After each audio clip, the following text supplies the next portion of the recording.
네, 시청자 여러분 너무 고맙습니다. 우리가 함께 만들어가는 스페셜 리포트 유튜브 조회수가 210만을 달성했다고 그래요. 깜짝 놀랐습니다. 그래서 이 4월달 우리가 4번, 1년에 4번 공개 방송을 하는데요. 4월달 공개 방송은 조금 특별한 걸로 준비를 해봤습니다. 어떻게 하면 우리가 투자를 잘할 수 있을까라는 부분인데요. 4월 첫째 주 월요일입니다. 여러분 기다리겠습니다. 고맙습니다.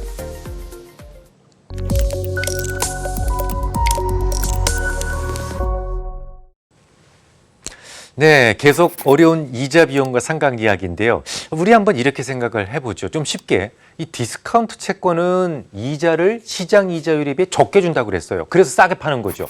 발행 당시 디스카운트 되어 있다고 거래된다고 말씀을 드렸는데, 하지만 결국 만기에는 어떻게 된다고?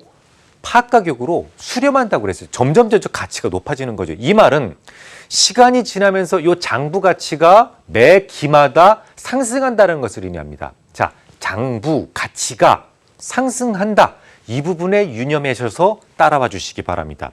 이자 비용은 장부 가치에 발행 당시에 시장 이자율을 곱해서 구한다고 그랬잖아요. 그럼 장부 가치가 매 기마다 계속 높아진다는 것은 결국은 여기에 똑같은 이자율을 더 곱하니까 이자 비용 역시 점점 이 장부 가치에 따라서 커질 수밖에 없다는 개념만 여러분들이 이해하시면 돼요.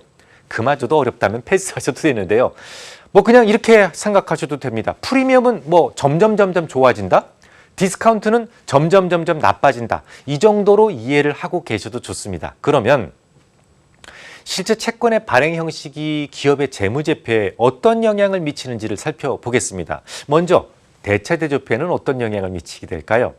만약에 어떤 회사가 프리미엄 채권을 많이 발행을 했어요. 더 비싸게. 자, 그러면 일단 액면 가치로 기장을 하고 아래에다가 채권의 프리미엄만큼 따로 적어둔다고 말씀을 드렸어요. 당연히 시간이 지나면서 채무는 이자 비용으로 상각되는 프리미엄만큼 점점 줄어들죠. 각종 재무 비율은 시간이 가면서 호전될 수밖에 없어요. 자, 반대로 디스카운트 채권을 발행했다면 물론 명목 가치 아래다가 디스카운트 된 부분을 적어줍니다. 역시 채무는 디스카운트에 대한 상각액만큼 점점 늘어나게 되겠죠. 자, 그런데 말이죠. 한술 더 떠서 아예 제로스를 발행한다면 어떻게 될까요? 제로스는 이미 아들에게 보내는 편지에서 채권에 대한 기본 개념들을 다 기록해 두었으니까 필요하시다면 언제든지 무료로 공개됐으니까 찾아서 공부를 해주시기 바랍니다. 제로스는 중간에 이자 지급이 없는 채권을 말해요.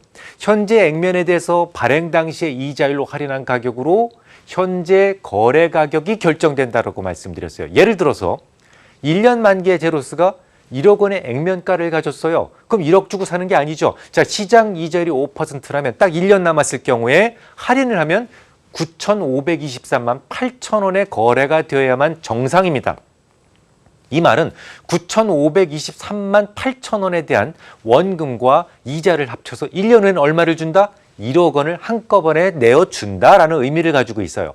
그러니까 채권에 대한 이자를 주지 않는 게 아니에요. 몰아서 만기에 한꺼번에 준다는 점을 기억해 주셔야 됩니다. 그러면 자, 디스카운트 채권과 제로스는 전혀 다른 개념이죠. 디스카운트 채권에서는 실질적인 이자 비용과 재무제표상에 기장되는 이자 비용이 어떤 것이 더 크다고 말씀드렸어요? 당연히 기장되는 이자 비용이 크다라고 말씀을 드렸어요. 그러면 이자 비용은 영업활동 현금 흐름에 포함되죠. 그래서 CFO가 과도하게 계상된다고 그랬어요. 그런데 제로스라고 하는 것은 아예 중간에 이자가 없어요. 만기 전까지는 이자 비용이라는 것이 전혀 발생하지 않습니다. 이 중간에 이자 비용이 없다라는 것은 뭘 의미하죠?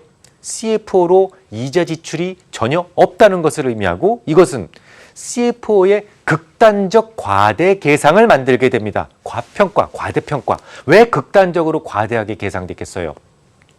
이자 비용은 어떤 돈을 빌려 썼다고 하더라도 이게 있는 게 정상이잖아요. 이자 비용이 실질적으로 있는 거지 않습니까? 하지만 중간에 어떻다고요?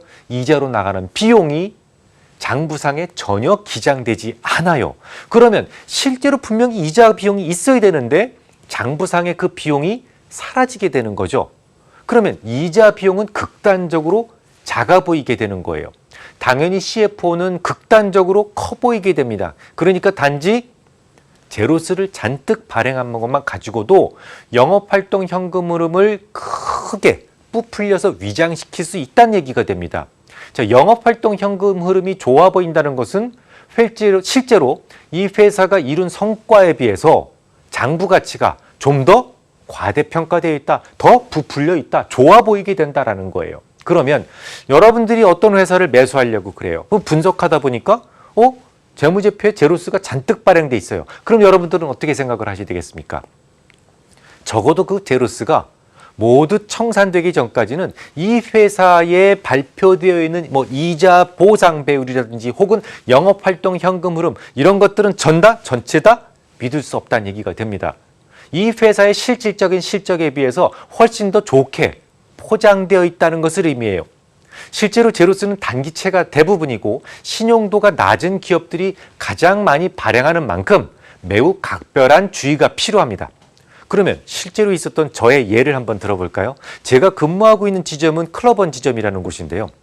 오로지 주식만 하지 않고 매우 다양한 투자 상품을 다룹니다.